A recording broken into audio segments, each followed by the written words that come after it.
All right, guys, welcome back to another video. And today we're here to do a video on the Tesla that's sitting right next to me. And if you guys have been watching this channel for a while, you know this is not the same white Tesla that I've had for a while.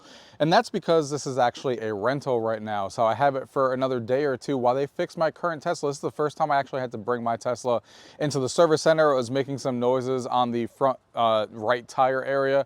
I'm still waiting to actually hear back and see how much that stuff's going to cost. It's been a shitty 60 days here for the amount of things that have gone wrong and breaking, but hopefully it's not an arm and a leg. Hopefully it is what they think it is and it doesn't end up costing so much. So we'll see what happens once that comes up. But in the meantime, I got a Tesla that they let me borrow as a loaner. And what's awesome is that they let me borrow the 2014 model. So we're going to be taking a look at this because this is the model that's currently out there and it is different than the model I had. So I figure I'd do a video for you guys and tell you guys perspectives of someone who had a Model 3 2021, which is the one I have, going to the new Model 3 that's going out right now to all you guys who purchased them, and kind of give you guys an overview of the differences between the Model 3 2021 and the Model 3 2024 that's going out now, and talk about some of the features that I like and what they're doing with the new Model 3 that I wish mine had, to be frank, but we'll see. And yeah, let's go ahead and talk about some of the stuff. So let's go ahead and get into the video. Gaming tech, eating brekkie is the gaming tech. Going for a brekkie is the gaming tech. Gaming techie is the gaming tech. Gaming techie. All right, guys, so here is the Model 3 2014 that I wanted to showcase to you guys. So as you can see, this model, like I said, is just something that we're using for the time being while my one car is in the shop. Obviously, I'm not showing you the front because I don't want to give you guys the license plate of this car because it's not even mine. But the design of the car is very similar. Of course, this is the blue version of the car, not the white version that you guys are used to seeing. But it does have very, very similar features as you guys are looking at. And like I said, it's just something I'm borrowing. So it's been fun to drive around for the last few days while they have my car to repair. And I did want to show you guys a couple of things that makes this car stand out. So first of all, as you can see, these are black leather seats as opposed to the white leather seats that I've had before. These seats get extremely hot. I definitely like my white seats better. It is 98 degrees right now, and I just opened the car door, and it is insane on how hot this car is. And these leather seats are like on fire when you touch them. They're not as cool as the white ones are that I have in the 2021 model, which are much better than that, and they don't get as hot when it is hot outside. These get extremely hot. So these are obviously real leather seats, but yeah, there is some downside to that for sure. One of the other things that I like, which is going to be a little hard to tell, is these lights that they finally added to the interior. One of my biggest complaints about the Tesla was always that there was no interior lighting in the car. So as you can see here, when I get into the car, you can see that there is no interior. There is now interior lighting. It's daylight, so it's a little hard to see. But if I go, you can see that it goes all the way to the side here, going all the way around the car, and you can customize the actual color. Right now I have it in blue, but you can customize the color if you want to, and there it is up close all the way to the door, and it is on the back seats as well. So I really do like that it is on the back seats and the front. Like I said, I wish I could show you guys in the dark, but I might be giving this car back today, depending if my car is ready. But yeah, the interior lighting is obviously great. I really do like that there's the interior lighting, and you can customize it to whatever you want. You can actually go into the lights, and you can see the accents right here, the accent light on the settings under lights, and you can customize this to whatever color you want it to be, which is great to customize that color. I just happen to like blue. But really happy with that. Like I said, that was one of my major complaints. I actually added my own interior lighting that I did in my video review when I did the Tesla because of that. So really happy that they finally have some interior lighting to showcase that off. The next thing we got to talk about that's huge is this wheel. The wheel is obviously not only differently designed, but has some crazy things. For example, there is no screen on the back now. My car has a screen in the back where you can still see the miles per hour and everything, but this one does not. So you can see that this has like a nice like leather material here on top, which is differently designed than my car from 2021. So you got that going on right there. And then more importantly is this wheel. With the wheel now, you can see that there's no stock to go ahead and use your turn signal or anything like that, or put your car in park. None of that is there. You can see the turn signals are now on the wheel. These are touch sensitive buttons to hit right and left. I know some people have been controversially talking about that for the last year or so, that this car kind of changed that. I've gotten used to it even these last 3 or 4 days. It was jarring at first when I first did it, and I was like, damn, it feels weird to not have a turn signal. Just take time to get used to your finger laying here and knowing which one it is without looking down. But you do get used to it, and honestly, I don't mind either way. Obviously, they got rid of the stock, and I know some people didn't like that, but for me, it makes it, you know, It's fine. Like I said, I don't have like a preference either way. This way is fine, and I have no issues using it. And like I said, I got used to it after like a day or two of memorizing where that turn signal is. But I know some people are probably not going to like that for sure.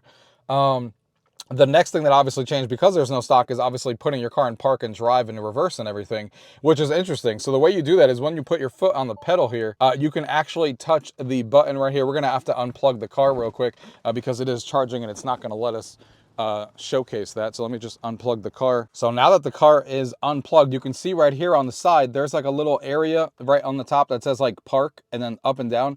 So basically what you do is once you have your foot on the pedal, you can see it kind of highlights, and now you can put your car in drive by just swiping up, and boom, now my car is in drive and I can start driving. I can go ahead and put my car in reverse, and now my car is in reverse and it's showing the cameras as you can see there. Or you can swipe up to go back to drive, or you can tap to put it in park, as you guys can see there. So it is a very different thing to get used to. I know some people have talked about hating this thing because, again, people are used to driving cars for over a century now with the stock and stuff like that. So the fact that you have to do everything on the touchscreen does take getting used to. But again, after a day of using it, it's fine. Like I'm the person that likes new technology. I'm the person that loves change and loves to try new things. So it doesn't bother me, but I know it's going to bother some people who have been driving cars very differently forever now. But to me, it works just fine. The important thing is that it's very accurate. I have not had me touching the screen and like it fail out or not do what I wanted it to do. I go in reverse, like, you know, by just using the thing and just tapping it on the screen and going in reverse. It's all intuitive once you get used to it, but it is, I know, something that people are going to hate, that they're using the touchscreen for even more controls than they were before. But for me, like I said, I like new things. I like being the front end of technology. So for me, it doesn't bother me. It's just another thing that people come into the car and they're like, wow, you don't have a stock. How the hell do you put the car in drive? And it's just another talking point. But like I said, it's up to you if you're going to like that or not, but it is a big change, and you know, something that a lot of people are going to notice immediately when getting into the car. And the other thing you're going to notice, like I said, is everything's on the touchscreen. So the touchscreen is your focal point for everything. Literally, the only thing this car has is the wheel with these touch-sensitive buttons a little bit right here to like adjust the mirrors and like the left and right arrow and stuff like that, and the speaker button to talk to your car. But everything else, climate control, putting your car in drive, park, and all that stuff is all here. Then, you know, that you're all used to. It's all built on the touchscreen here. So it's definitely something that you guys are going to have to get used to because everything is now on there, which is not a surprise, but, you know, like I said, it's just something to get used to. What you can see here is when you go into the back seat, you actually have a screen now in the back seat, which is actually pretty freaking awesome. Again, and not something that I expected them to do, but look at that. You can control just the climate control for back here, which is new. My car never had that, which is pretty freaking awesome. I just put the AC just back here. So it really is really cool that you can actually control just the climate back here by doing that, and you can control your AC and do whatever you want to it. You can also get an overview of the seats, which is cool. You can control the music from back here if you wanted to. I was listening to a podcast before. You can even watch Netflix and YouTube and stuff like that on here. You can even play the games back here as well that you could play on the front screen, but of course when you're driving you can't. So like if you're in the back seat, you basically got nothing to do. So it really is awesome that you got some of these games back here like Stardew Valley and Cuphead that you can go ahead and connect like a Bluetooth controller and play. You can adjust the screen brightness. You can connect a Bluetooth device right from here. You can adjust the volume, all of that stuff. So for example, if I go ahead and go onto YouTube here, just to show you guys how that screen looks, I'm just going to go ahead and search Tesla, and you can see it's working pretty well. And I'm just going to go ahead and click on the first video that shows up. You can go ahead and put it full screen here, and you can see how the videos actually look here on YouTube. You can see the quality that you can get. You can go ahead and switch this to 1080p because right now it was sitting at 480p. But it is really cool that you can watch videos back here and do whatever you want to watch these videos. The speakers are sitting right here so you can hear the audio going on in there. And now it's more full screen when you go 1080p, so you can see only a little bit of black bars on the left and right. So it takes up the majority of the screen when you watch YouTube videos. So it is really cool, like I said, that you can watch anything you want on here. You even have some Tesla tutorials that you can watch as well. And just like, you know, watch these essential things that you could put on your car. Welcome to Model 3. There you go. This video will cover how to access your Tesla, including how to use your keys and get inside. Oh, it's pretty cool. Now, I will say though, the screen, even though it's independent where you can watch videos back here, even though the person in front is driving, the audio is not independently controlled. So what that means is that if I start playing something on here, like this video, for example, it's using the audio system of the whole car to play it. So what that means is if I play a song up there, it's going to stop this video and start playing the song throughout the whole car. So it's not like you have separate speakers for this or anything. You're going to have to use the same speakers of the car. So just kind of keep that in mind if you're going to do that. You know, that's how that works. They're not independently in that way, which would be cool if it was. Maybe that's something one day that they add.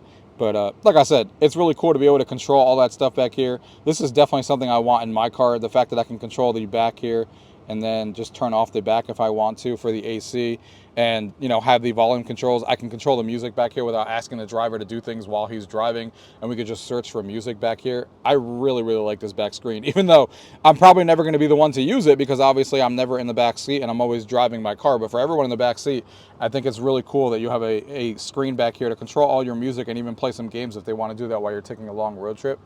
And, you know, that's really fun. And I think it's a great addition. And I would rather have this screen back here for everyone else that will get more uses that make more sense than that speedometer that I never really used because I was always looking at the large touchscreen in the middle anyway. So to me, it wasn't that big of a deal. Now, even though what I said before about the fact that if you play something on here, it's going to take advantage of all the speakers in the car, what you could do as a side thing is plug in some Bluetooth headphones to this thing, and then you could watch the movie on here without disturbing anybody else in the car, and then it will operate independently, which that is a workaround and is really cool that that's something that you can actually do. One of the other thing that this car has that I can't show you right off the wrap right now because I'm not driving is right here on this little door area is actually a red sensor that lights up for your blind spot, which is really cool. The 2021 did not have that. So if someone's right near your rear or your window and they're in your blind spot, a little red light while you're looking over here will show up letting you know if there's a car next to you, which is a really cool feature that instantly shows you like, hey, there's someone right near you. So I really like that as well as an addition.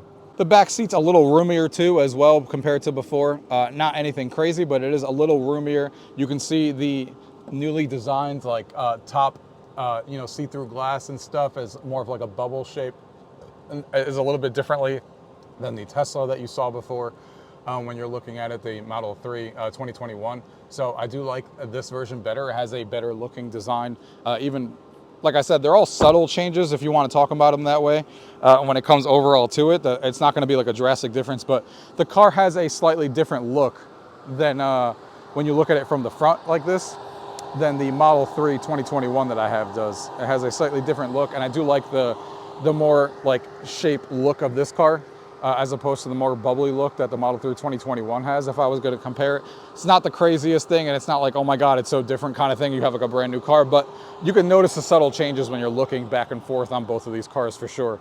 When you're looking around and stuff. So like I said, it has those subtle changes that you would expect. And that's pretty much it, guys. That's what I wanted to talk to you guys about with this car. Like I said, there are subtle changes everywhere. I didn't talk about all the subtle changes, like the fact that like the trim inside the car on the front dash area is obviously of higher quality and better made parts than like a lot of the plastic and fake looking stuff that they were using on the 2021 that some people didn't like. So you can tell the interior is higher quality parts that they're now using compared to before. It's not like anything crazy, but you can tell when you compare them side by side, like I said. And like I said, all the changes on the outside and stuff like that with the new form on the top of the hood and the way that like the see-through glass now portrays on the top. But I wanted to talk about the big changes that are going to make a day-to-day life impression on you, not just the subtle changes that you see, which to me is the higher quality components on the inside, like I just talked about. It's the fact that the screen on the back is actually going to provide use cases for people sitting in the back where they can watch movies, connect Bluetooth headphones and watch them back there. Or watch it, or just listen to it on the Bluetooth speakers in the car as well. This speaker system is better as well. It has 17 speakers inside instead of 14, so you have better sound and stuff like that in the car, even though I thought the 2021 model still sounds fantastic either way. But like I said, there's a lot of those little changes, but to me, the biggest things are what I talked about in this video, which is the interior design. I love the blue LED lighting. I love, you know, the back screen on the back of the seats for the people to use. I love these subtle changes that they made, and overall, it's just a better car. Does it mean that like you should automatically switch to this car. Obviously not. Like I said, I'm not in the market right now to buy a new car. I'm still, you know, working on my 2021. It's not that old, obviously. But when it is time to upgrade and change out, I will more than likely be getting another Tesla, since I've loved my Tesla since I've had it. And I will be excited for these changes. I'll be excited to have that screen in the back for other people to use, and I'll be excited for these changes. So it was cool to try this stuff out for a few days and get excited about where Tesla's going. And we'll see what happens when I get my car and what other changes come down the road. But hopefully that gives you a little bit of an insight of what you guys can expect out of the 2024 model, especially if you have a 2021 like me and you're trying to compare, or some of those older models even before that, on what Tesla's been up to and what they've been doing.